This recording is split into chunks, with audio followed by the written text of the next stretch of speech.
Two endings were shot for the film. The one you just saw, where Eddie Willis calls for an act of Congress to clean up the fight game, and one preferred by director Mark Robeson, in which Willis calls for outright abolition of the sport. It may come as a surprise to learn writer Bud Schulberg was appalled by Robeson's ending and argued long and hard for Columbia to dump it, a battle he eventually won. Schulberg was not against boxing. He loved the sport and wrote about it passionately and gloriously for many years. He was against criminals exploiting boxers and fixing fights for the benefit of their gaming rackets. Robeson, however, was sickened by the sport as a whole, and it shows. Just like in his other famous boxing movie, Champion, starring Kirk Douglas.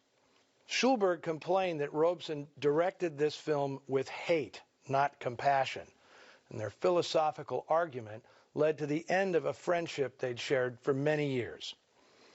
Now, I can't resist a few more tidbits on the parallels between this film and actual boxing history. As I mentioned at the top, Max Baer, who played fictional champ Buddy Brannon, actually fought Primo Carnera, the model for Toro Moreno. The fight took place on June 14, 1934 at Madison Square Garden. The difference is that Carnera was the heavyweight champion of the world, making his third title defense. The shellacking Baer gives Moreno in the fictional fight wasn't much of an exaggeration. In the real bout, he knocked Carnera down 11 times until the ref stopped the bout in the 11th, giving Baer the heavyweight title. Schulberg also borrowed another bit of Carnera's history. Toro's killing of Gus Dundee, who'd suffered an undiagnosed brain injury in his previous fight, actually happened when Carnera fought heavyweight contender Ernie Schaff in 1933. Schaff collapsed in the 13th round and couldn't be revived.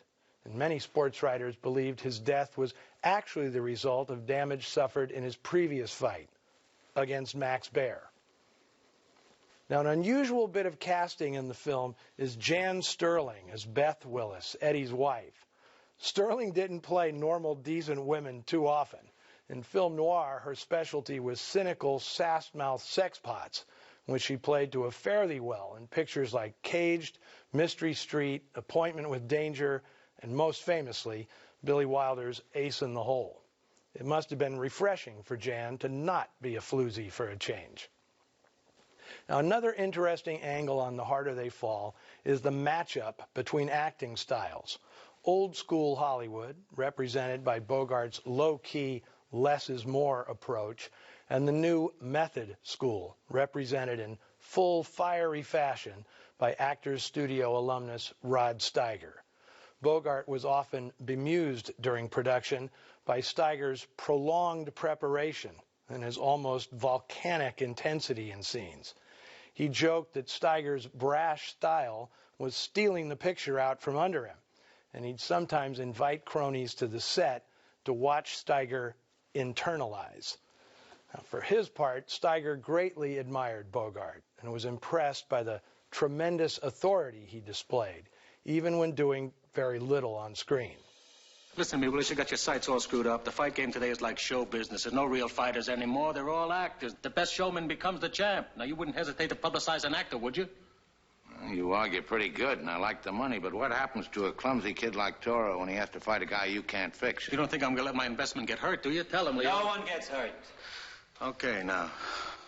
Bogart was well known for clocking out every day at precisely 4 p.m., and Steiger was surprised to sometimes find him still hanging around after cocktail hour had commenced.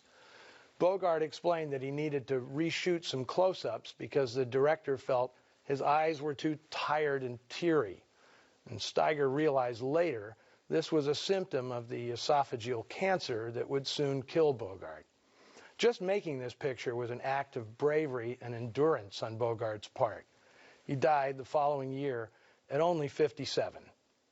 Spencer Tracy was supposed to deliver the eulogy at Bogart's funeral, but he was too overcome with emotion. John Huston, who probably knew Bogart better than anyone, did the honors instead, celebrating his friend's greatness as an actor, but also his reputation for being a world-class needler. Speaking of Bogart, Huston said, He regarded the somewhat gaudy figure of Bogart, the star, with an amused cynicism. Bogart, the actor, he held in deep respect.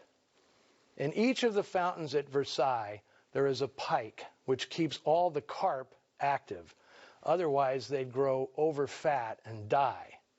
Well, Bogey took rare delight in performing a similar duty in the fountains of Hollywood. Yet his victims seldom bore him any malice, and when they did, not for long. His shafts were fashioned only to stick into the outer layer of complacency and not to penetrate through to regions of the spirit where real injuries are done. He is quite irreplaceable. There will never be another like him. Holds true to this day, and it always will. Okay, you know the drill. Do the Facebook and Twitter thing if you are so inclined, and then be sure to join us next week when Noir Alley presents a TCM premiere, Trapped, a 1949 Eagle Lion production starring Lloyd Bridges, John Hoyt, and scandal-ridden starlet Barbara Payton. It's been completely restored to its original luster by my Film Noir Foundation, and this will be its first ever airing on the network. Don't miss it. Until then, always work out of the clinches and never stop punching.